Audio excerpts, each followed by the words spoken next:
We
had an all-encompassing passion at GT Bikes.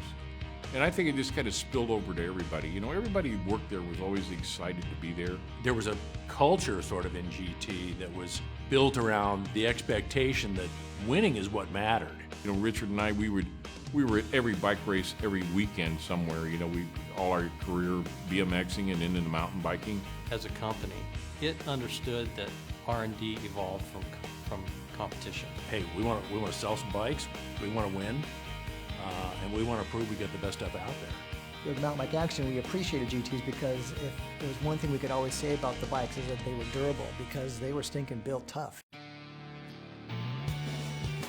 There was a bunch of guys already racing, you know, these bikes downhill and everything, and there was already the rumbles about suspension at that time. So, you know, downhilling had become its own world championship discipline. Cross country was its own discipline. It was very clear that a hardtail wasn't going to do it, you know, in downhilling. And designs were just popping up left and right. I mean, it was a free-for-all. You know, GT took immediate notice of that. And once again, true to GT's culture, it's like, we don't want to just be reacting to what's going on. We want to be proactive. We want to get ahead of it. We had brought Forrest into the fold, and he was doing you know, some real high-end stuff for us, but we hadn't really finalized or had a suspension bike. Yeah, Jim Busby was hanging out in Laguna Beach. He was riding with our riding group, the Laguna Rats, often. And those guys were hard on bikes, for sure. You know, none of this namby-pamby like, you know, JPL. Ooh, look at, there's a rock over there. You know, they were doing these huge drop-ins back then. My whole life, I've just wanted to fix things. Problem solver.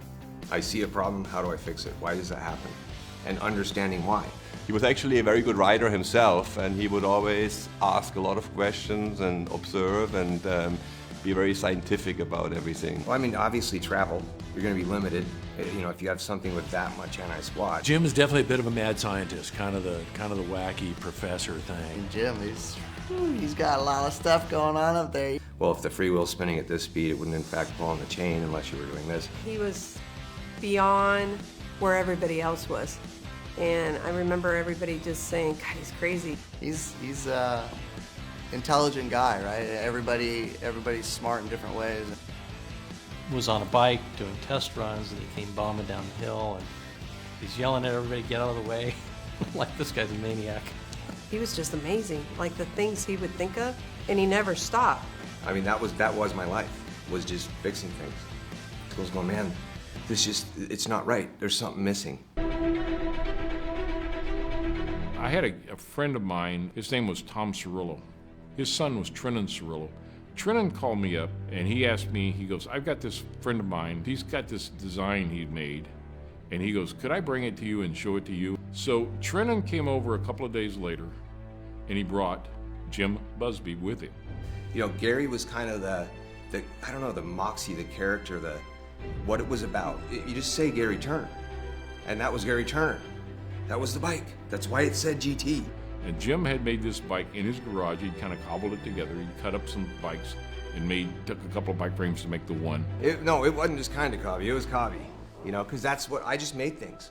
And it had a rocker down by the bottom bracket. And when the chainstays would pivot, and the top pivoted and the bottom rockered, and it would push the shock forward. I said, Jim, would you be interested in me setting up a meeting with me and you and Richard? I don't know, there was something about Richard Long. It was like, I don't know, a father figure, just someone that you looked up to. He always spoke in either double caps, but nothing ever came out of his mouth that wasn't loud. And, just some people are just driven to get it done. First we go outside and ride the bike around. And then all of a sudden Richard, his eyeballs got bigger than saucers, and he goes, why didn't you tell me about this? I said, dude, I've been trying to, I said, I think this is a golden opportunity. So I go, look, man, I'll give you the bike if you just give me a job. No, there's no royalties, no nothing else. I need a job, and I got a kid, and we live in a trailer. Here, you can have it. You just do it. It was buzzing around GT, we're gonna make this, it's gonna be awesome. We saw it, again, because we all worked in the same building, we saw it getting tinkered with in the back and the early stages of it and everything else. And the feeling was this was a bike that was going to really kind of give our guys and gals the tool that they needed to be real competitive. At that point, the downhills weren't as gnarly, obviously, because we were on hardtails. And so that whole rocker system underneath the bottom bracket that you could pedal, that was a pretty big deal then because it smoothed out that. So you could pedal through some of that chatter. And you could brake, actually slow down in the braking bumps instead of shake yourself to a stop. The technology of the bike was cool, and the pure seat tube, it was just like, oh, there's a lot going on there. And the whole rocker arm, that was a level of sophistication there that nobody else was doing just yet. I think the biggest problem was trying to get it to work together so the front and the back was matching, because it was so much better than no suspension that really almost anything was better. But then once the shock started working for the bike, it was great.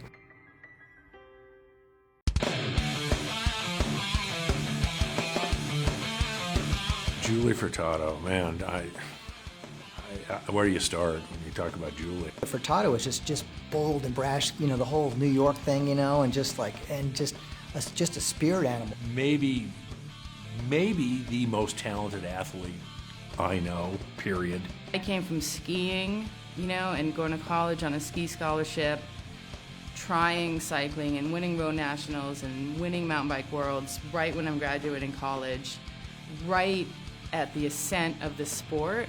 And, I could have asked for a better sport to get involved with at that time and at that time in my life. One of a kind. I mean, I don't, words kind of escape me when I talk to Julie. Just, there's nobody else like, an icon, just an icon. Just look at her knees, that alone, you're just like, good Lord, what are you can still ride a bicycle, And I remember one time I talked about, I've had 5 knee operations, and I've had these scopes, and she's like, where? And I'm like, well, there's a scope here, and she just laughed at me, and I felt like about this big, because I'm talking about thinking 5 knee operations, and it's like, she's like, I'll get that done before lunch, She's so tough, and that's, as a guy, I'm just like, oh, God, bitching, it's like they don't make them like you in SoCal. I didn't go to World Championships in Bromont in '92 because our first child was due. Yeah, the cross country didn't go so well. I dislocated my kneecap, or my knee, I don't know, one of those things, and then I couldn't really paddle. And so I'm pretty sure I dropped out. It was just this beautiful day up in Bromont, Canada. This sweeping view of this whole valley down to Quebec, everywhere, whatever. It was just, Canada. And I had already done the qualifying for the downhill because it was actually really good downhill for me. Technical, but not a lot of air because I don't do air well. There was real downhill racers from Europe that were there. I'd never ridden the RTS. Didn't seem like she'd ridden it more than less than a handful of times. And in the qualifying, I had a flat. And so for the downhill, I was starting last. Zap was at the top, and we were just kind of joking around. It wasn't like she was on a wind trainer, or going through the motions, doing push-ups or checking her bike. We're just sitting there eating a blade of grass. I had to raise my seat because I couldn't bend my knee enough. Literally, the two of us sitting up there, and you get off in the background, it was 3, 2, 1, the girls going off.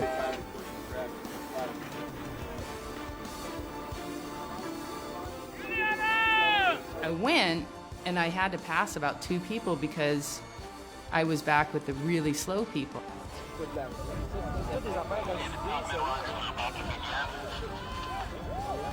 40th position, Penny Davidson now, 5:23:30. And I get to the bottom, and by that time, she had already, of course, finished across the finish line. Here's Julie Furtado, United States.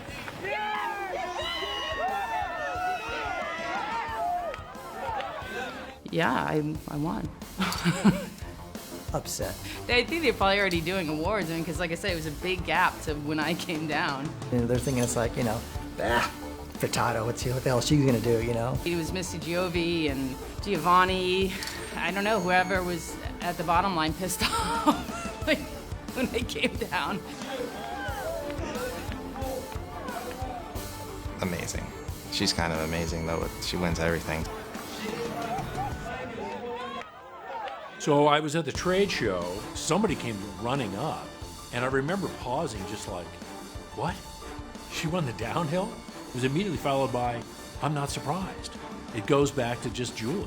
I remember doing a couple practice days. We would do some of the cross-country sections together with tree roots and, good little drops and stuff, and she would just nail it, and I'd be like, whoa, she's got some skills. That's a testament to the quality of the bike and the handling characteristics. She could just jump on it. The first time she'd ever raced a downhill was the World Championships and win. Like, oh my God. Like, it's making me want to cry right now because you work so hard to do something. And you want so bad for things you do to, mean something to someone. It's like one of the greatest upsets probably in mountain bike history. I didn't know at the time that would be one of the things people remembered me for, is the fact that I won cross country and downhill worlds. Like, I didn't understand the significance of that, but that is true today. I don't think anyone's done that. Just to be a part of something like that with someone of that stature is like, really?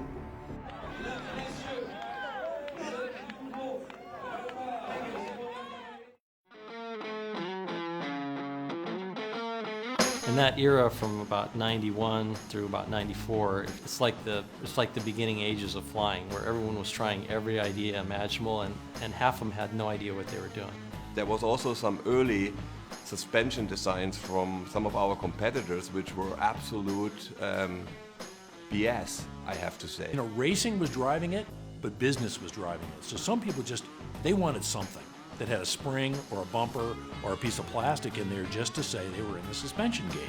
There were so many different principles of what a suspension bicycle could or should be that was sort of like, wow. There was a school of manufacturers who made bikes that felt good in the store when you push down. There was some movement, and the consumer, not knowing what to expect from a bike, this feels good. There was more designs that were terrible than not, and there was a real short list of designs that were actually any good in those early days. But when you took those bikes on the trail, not only didn't they work, but they were actually unsafe, unreliable, and it was crazy, and there were literally pogo sticks, and people would get hurt in cases. There were tons of experimental bikes like that people were playing with, but nothing that was really thought out like the RTS was, I think, really the first successful production dual suspension bikes. That was where the expression of mountain bike was back then. It's just like, yeehaw, guys, whether you grew up on BMX bikes or motorcycles, and all of a sudden, you could kind of do the same sort of stuff on a bicycle. The GT RTS was definitely a landmark in suspension pioneering, because it was a bike that delivered. From the RTS came the LTS. Things were growing up in a hurry. I mean, it was hyper competitive. I've grown up saying, hey, the stopwatch doesn't lie. I don't care what you're on. I've always looked at everything backwards, I look at the result and the end, what I want, and how am I going to get there? What was a good design one year might all of a sudden be an old design the next year. The limitation of RTS, and we were in the kind of rocketing evolution of mountain bike suspension at the time. And so it was, you're just always, more travel, more travel, more travel. Is that the answer? I don't know, but we're going to try it. Other people were coming out, and a lot of them were trying to emulate the RTS as far as just a pivot point on the bottom bracket. But we were already ahead of that. We were already light years ahead of that with that, in my opinion, the LTS. And again, the design was like kind of loopy, or just like, wow, that's kind of crazy, the shock up on top and the curves of the seat stays and the linkage. But that thing, it was just the complete opposite of what the RT was in terms of active suspension, Back in the days, I was probably 5 or 6 years old, and I was jealous of my dad's bike just because I was riding next to him with my BMX, and I was jealous of his GT LTS. You look at a bike like the LTS, that had a shelf life of what, 4 or 5 years? That's a long shelf life for a suspension platform during a time where there's so much attention being put into improving on stuff. That was that bike to have for like 5 years, you know. The LTS was just ruling the full suspension world, and it was a bike that worked.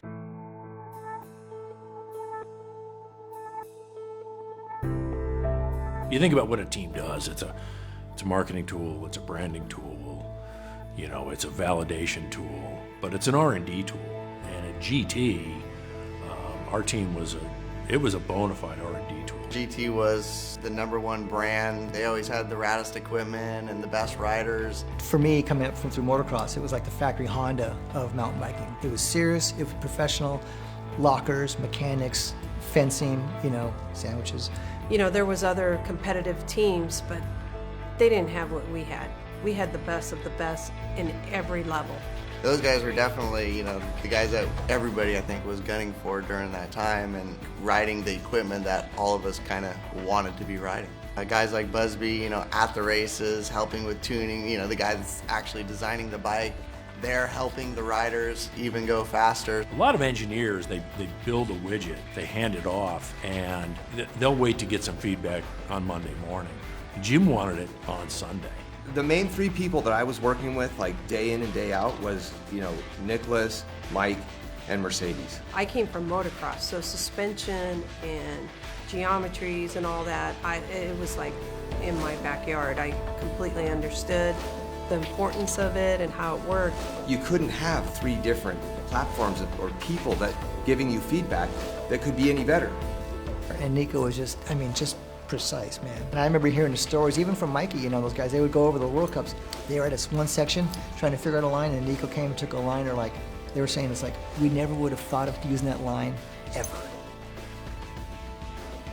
On top of, you know, Nicholas's just undeniable talent, he was a real student of technology. I mean, he really knew his bikes well, and he knew suspension well in particular. And he and Jim Busby, they had a real strong working relationship. Mike King, Ike.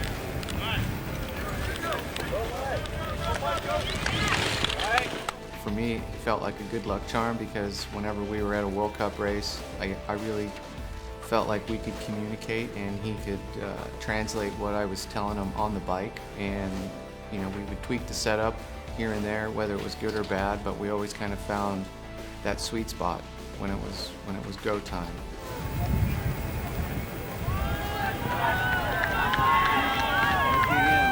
He didn't just talk to the athletes, he grilled them's the wrong word, but he really went deep on what they were feeling, what they were experiencing, what they needed to make this design better, faster. You had the best riders, but then, you know, when they're killing you at races, you're like, you know, Mikey should be beating me at this race, but maybe not by this much, you know? So then it kind of gets you in your head a little bit where you're like, dude, that bike must be working really good. Gentlemen, how about a round of applause for our top 5 male riders in the Grundig UCI World Cup.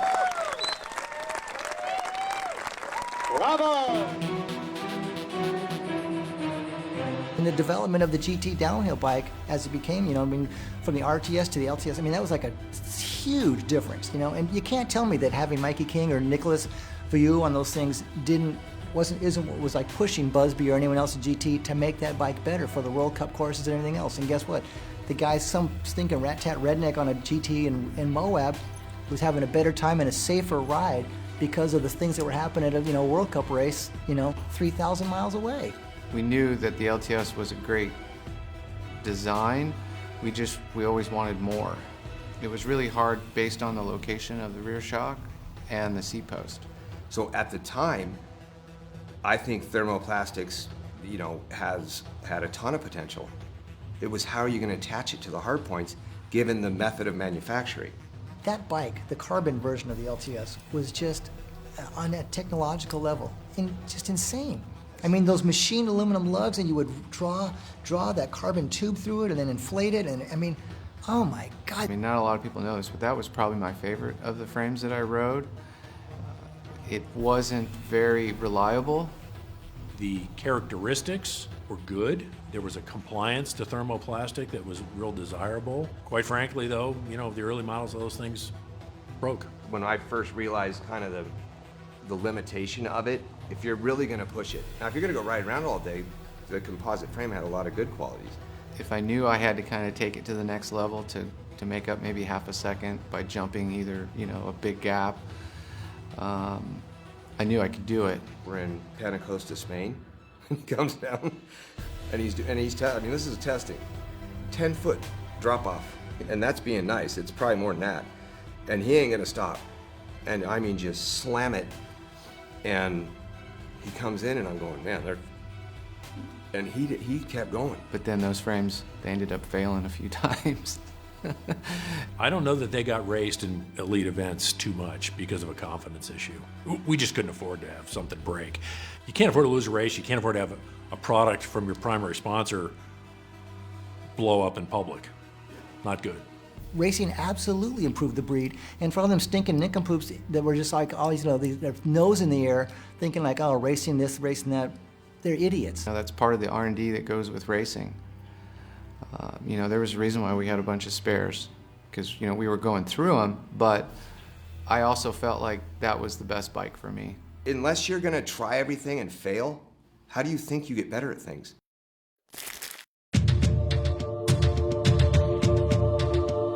The great thing about Jim, it was his love for racing and his passion for the sport. That's what drove the design. In looking back at every design and everything I did, yes, some were successful, some were just plain good all-American turds, Yes, the Lobos. Wasn't a fan of the Lobo. The idea was we need to get this thing as low as we can. Everything as low as we can. We need longer arms to get, a better linear, closer to a linear wheel path. I felt like the rear end, I could just never get the rear end to settle down. Yeah, it's going to offer more travel, it's going to get the CG lower, but it wasn't structurally sound. And you can't do that in downhill racing. Once you start questioning your equipment or your confidence. It was just the wrong thing. Maybe a certain section you just can't clear as clean as others, and you're just like, oh man. Sometimes you throw the dart, it doesn't hit the dartboard. It was just constantly evolving.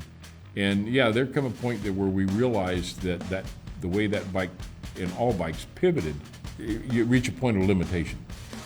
No matter what you do, you can't go any further than that. It's like I was thinking about the Lobo and the thermoplastic. They all set out to solve a problem, but there was no supporting cast. You couldn't manufacture a composite, carbon structure for the upper arm. So it became way too difficult to be stable. So the only solution was throw more weight at it. That ruins it. And all of a sudden, it's like you don't keep chasing a bad design. And I just took a fresh sheet of paper and said, okay, I got to rethink this. And that's when Jimmy had come up with a thing called the iDrive.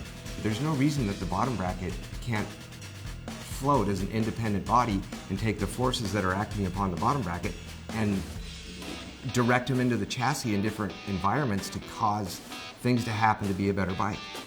I just said, I'm starting over. I'm going to suspend the bottom bracket as an independent body. I'm going to understand, and I spent thousands of hours on doing analysis software, just trying to understand every force, and I just watched numbers. When he first showed me the iDrive, I just looked at it and thought this was freaking rocket science stuff. I couldn't even figure out where that guy came up with it. A couple of guys at the shop goes, what the hell is that? We were all looking at it like it was foreign.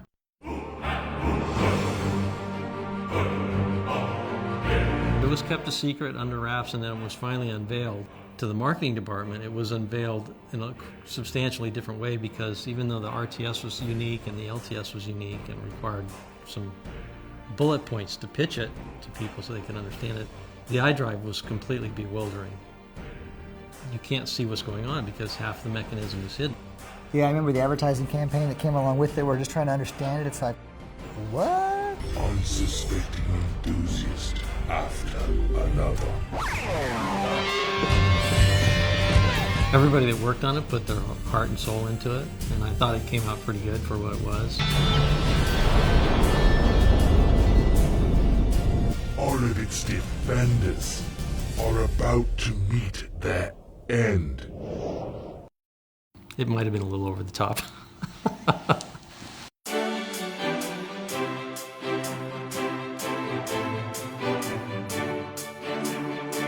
think it's a very good bike, and it's a great step forward for GT.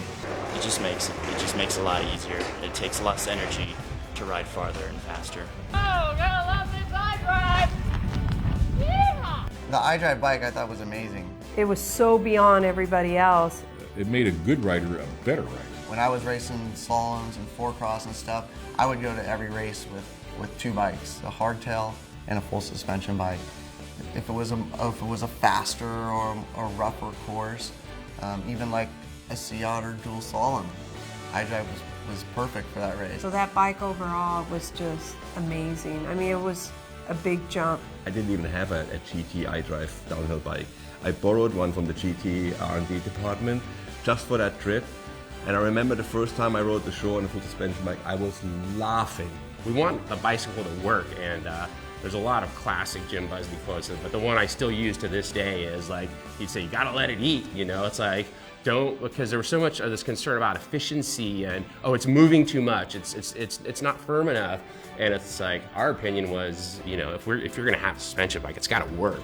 I felt like I was sitting on a sofa and somebody pushed me off these rocks and drops. It was so plush. And that changed my whole perception, and I actually lost a little bit of respect of those free riders from the North Shore, because now I go like, hey, on a full suspension bike, it's not as gnarly as I thought it would be, you know?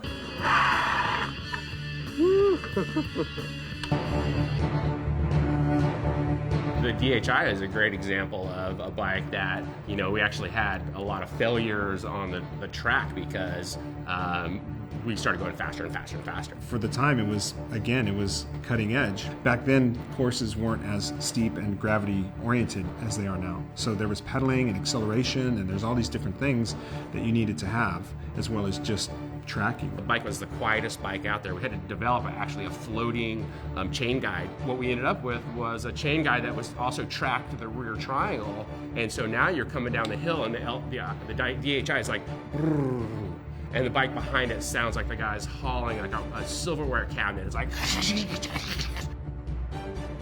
and it's hard to go fast on a bike like that. And hands down to so many of those engineers who kind of started dialing it in and bringing the technology now to the point where we have it today. That bike solved the riddle.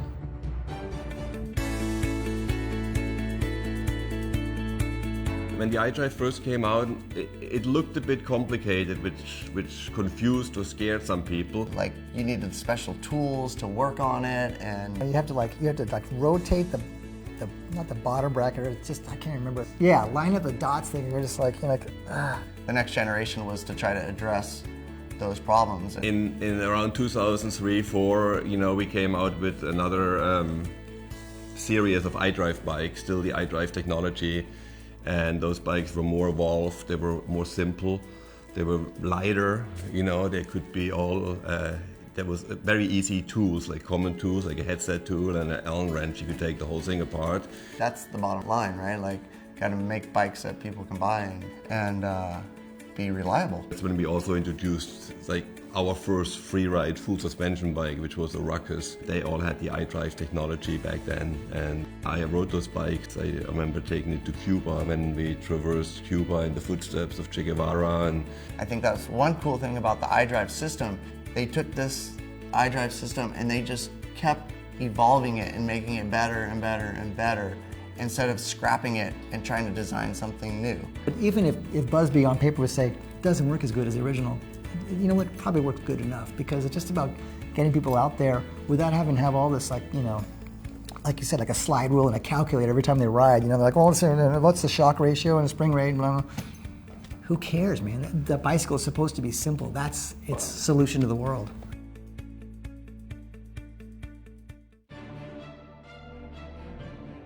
GT was doing great, especially in 2010, 11 with that, you know, that series of iDrive, and then again the carbon frames, and they just performed so good, lightweight, you know, very little problems, and low maintenance. I was also able to be involved with the DHI Carbon project, which was awesome. Carbon Fury came out, and that was their new downhill bike, and I think that was like the third rendition of iDrive. and it worked awesome. And it was also the first carbon downhill frame that they did in a long time. It had been in production for cross-country stuff for a while now, and obviously road, but gravity, it was just like, whoa, man, carbon can't work in gravity. And well, it did. We were one of the first ones to really pioneer that. And it worked incredible. And the riders, all the riders did well. Eric did phenomenal. I thought, you always heard, oh, it's just going to snap off, man. It catastrophically fails. And but it was awesome. It was it was an awesome development process. And it was a lot easier to work on, less moving parts. He still had the same advantage of the previous iDrive design, but just simplified. The ability to paint the molds with carbon, the graphic design team was really able to accentuate all the nuances, and man, the bikes were super sexy and the graphics were cool. It was awesome. I loved it. Mark Beaumont won on a Carbon Fury in Val di Sole, Italy, and I believe that was in 2010. And at the time, it was great. I loved the bike. It was cool to be riding carbon. It was cool to be on something new. They look like spaceships.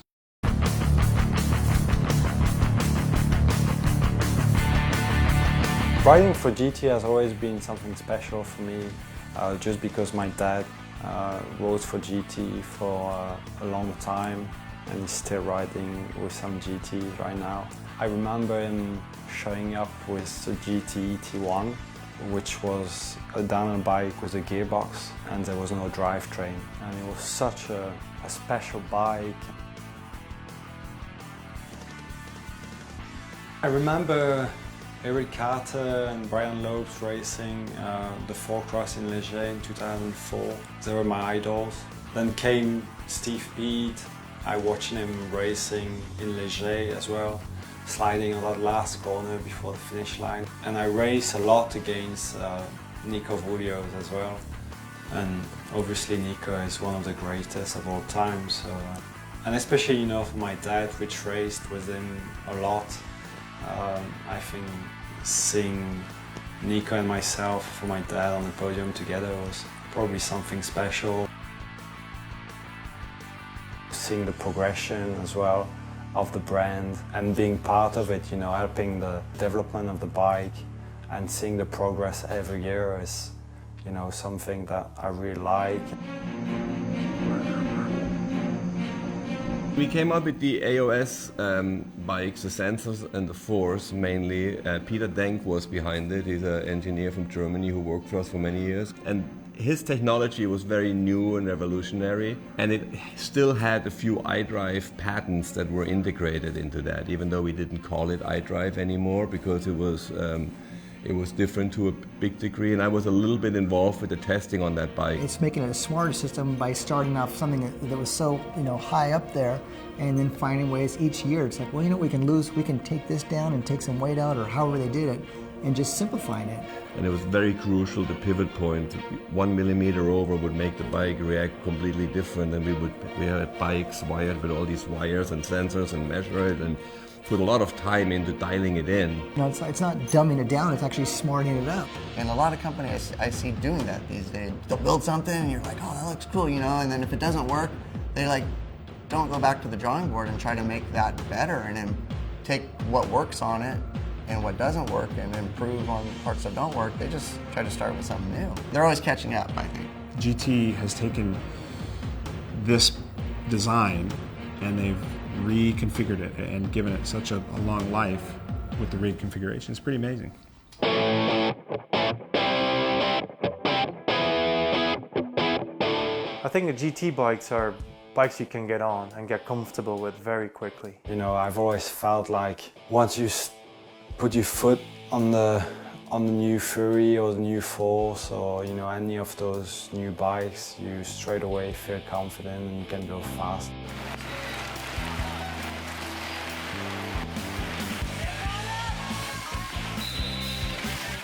Good example is Martin. He rode his Fury last year, I think 1 or 2 days before he entered the World Cup in La Bresse. Didn't ride at all on the bike.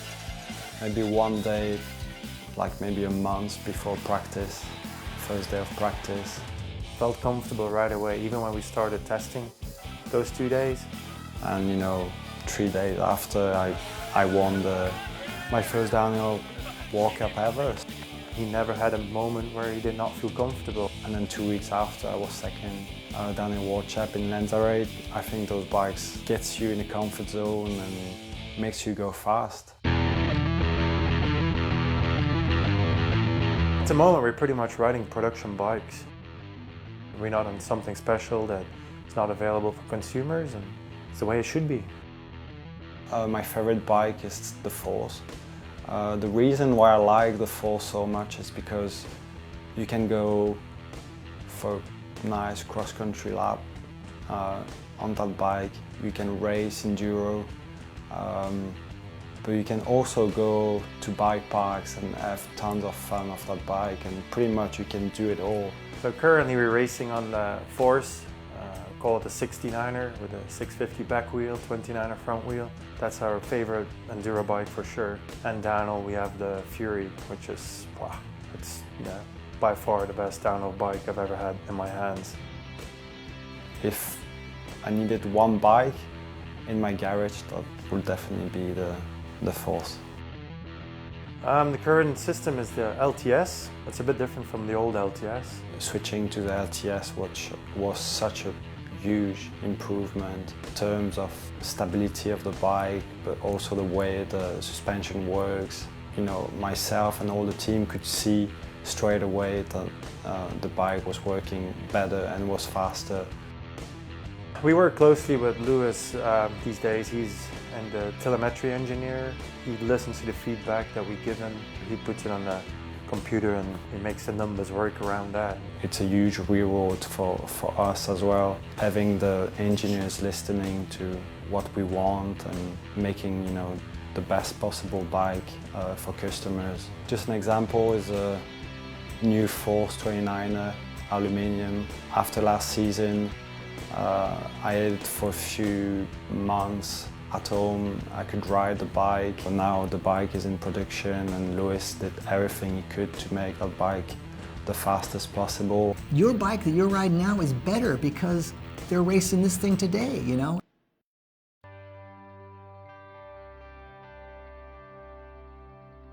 I was lucky enough to take my adventures all over the globe in every corner and been to over 70 countries, and the GT bikes were often my partner in crime, and never once I've had a problem with the bike in the field, like where some technology would break, you know, and you're like somewhere in the middle of nowhere in the Himalayas where there wouldn't be a GT dealer around the corner, you know.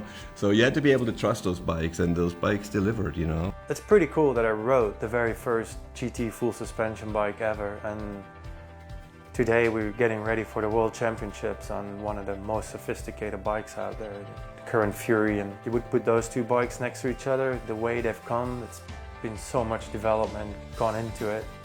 Suspension in mountain biking, I think will always kind of be centered around that current design that GT has right now. GT's come to a point now where both enduro and downhill, I truly believe we have some of the best bikes in the world. Wrenching on those bikes, prepping them, getting them ready to race, it's fun. You know, you set your riders off with a very good tool to perform. That's what they want. They want to ride down the hill in the best tools available, and when you're confident that you have that in your work stand before you send them off, it's great. Such a huge reward when you cross the finish line and you made it in one piece, and you feel like your bike helps you a lot in those situations. And when you push both yourself and the bike together, it's the best feeling ever to cross the finish line.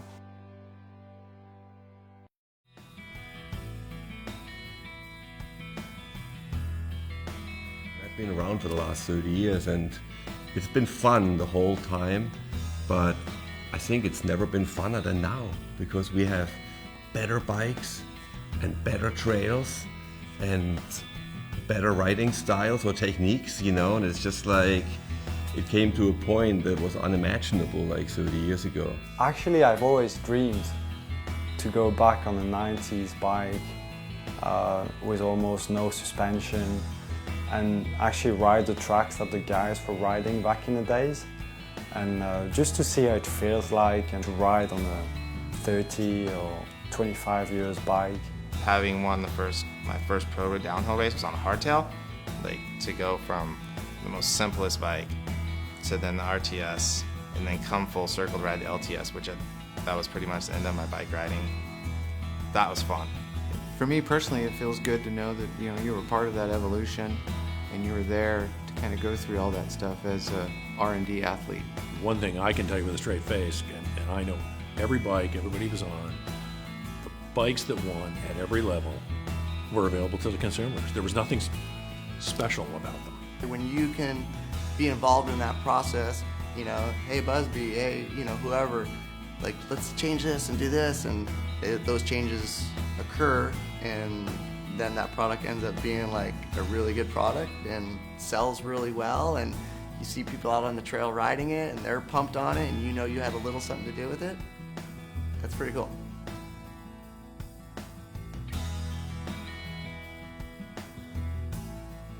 We ride stock bikes, and I like to see this inspired people out there go and ride their bikes. We want people to be part of this team and the brand and appreciate the brand.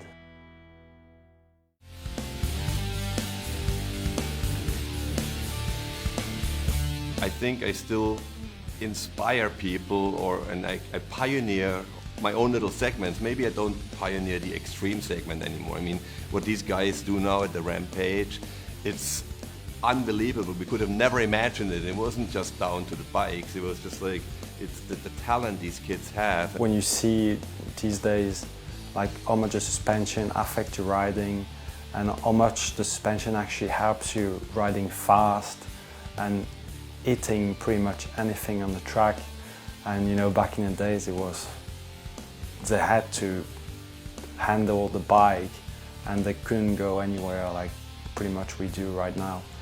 I had a real eye-opener in 2014. I was managing a World Cup team, and I had been off the circuit for about 8 years, and we did a course walk, and I was walking with the riders, and I thought I was going to impart this wisdom, like I'm going to help the guys, and I'm going to tell them how to take the section. And we crested over this blind rise, and there was this nasty rock garden, and there was a line that was cutting through from the local riders and the local races, and it was this perfect slot. And I was like, guys, we'll set up the turn and we'll line up, and you're just going to be able to go through there, no breaks. And one of the riders like pulled me, and he goes, hey man, we're going to jump the whole thing. And I had to walk back up to the top. I was standing at the bottom at the time, so I walked back to the top and I looked at it, and man, it was like 45 feet blind.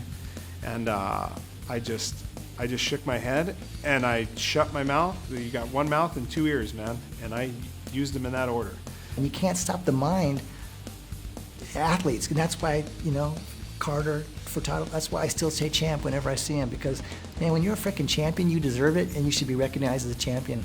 And so even for the athletes that aren't champions but are still pulling those kind of tricks, man, it's like you have nothing but respect, because who in their right mind would do that kind of stuff? And luckily, there's a bicycle there to make them do it. I guess somebody had to start somewhere and show them what's possible, and then from there they take it, But it's been an honor, and I'm living my dream.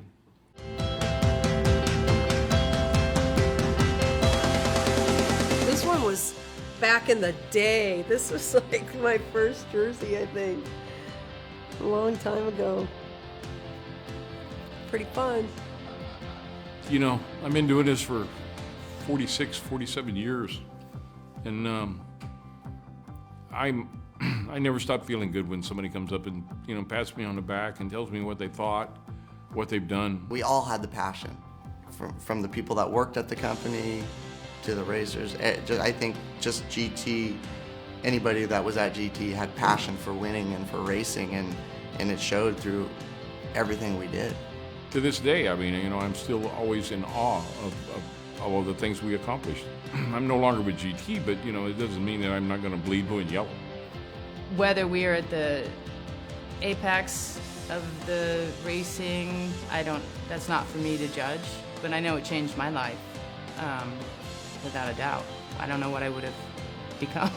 Yeah, I was 15 years old. The first contract I've signed with them, and it's been 7 years now already that I'm riding for GT, and it makes me just push myself even more at the races, just because I love the brand and I love everyone working at the company as well, and they've always been so nice to me that I just want to give it back to them when I'm racing. How proud are you of the that so many people kind of accomplish their personal goals, and thousands of people and hundreds of thousands of people have enjoyed cycling based on technology that you developed in your career, GT. How does that make you feel? Hundreds, if not millions of people. I know, I mean, grateful. Just grateful. Here we go again. I don't know, that's just how I am as a person, you know, and having people, you know, just be happy that I was part of it. It isn't about money, it isn't about anything, it's about, are you happy at the end of the day when you put your head on your pillow? And that's all you'd want. And if my bike helped you, you know, that's all I was looking for. Cut. Because I think everyone else was getting custom. Wasn't that it? All I did was let a couple months pass and then gave you another Shizang. And you're like, yeah, this is so much better. But you know what? If I didn't ask for that custom, I wouldn't have had the idea for the Juliana. No, I don't. That's it. That's Ron, that's okay. a long story. Here, hold it down like this. So it wasn't custom? Yes, Julie, what do you think? Listen, I was the person that would be on the start line like, how much air do you have? I need to change it. Okay. Or how is your position on that bike? I think I need to change my... You look really good on that bike. Julie, why are you raising your seat now? Because I saw someone... Were you self-conscious of what? I didn't know what I was doing. I was just like, I had no firm... Like, wow, look at that. Okay, that looks like a good position on the bike. I'll just do that. You know, she spoke about how she has no technology, clueless. You know, it was awesome. I remember one time one day, Simons was there. Paul, it's either Turner or Simons, probably Paul, was, they were building up a bike for her to ride before Big Bear, and they pumped up her fork to set up the fork with like 100 PSI in each leg, you know. And then she went off and did like a pre-rode the course, you know, and came back. How is it, Julie? Oh, it was perfect. Oh, I loved it, you know, blah, blah, blah. And Turner's just like, oh my God. You know, it's like we didn't know no one, you know, took the air out and actually set the fork up for her. She didn't know the difference, you know. It's just like, and I was just like, oh, it was awesome. So on your RTS, I was changing it all the time. Travel, droop, sag, rebound, were there any of those? I don't even know what it is today. I was in a meeting with Santa Cruz about the Juliana. I go, and so on the double suspension, double pivot, and they go, do you even know what we do here? No. Hey, so Julie, what are you holding there? Is this mine? Okay. Looks like the place card for the world champion at Bromont. Canadian Club. There's 14-year-old junior kids that are doing those things, man. It's phenomenal. And it's evolution, right? There's a song about evolution, baby. It's evolution, man. And it's awesome to see. I'm glad I was a part of it. I'm grateful that I'm standing on the outside of the tape now.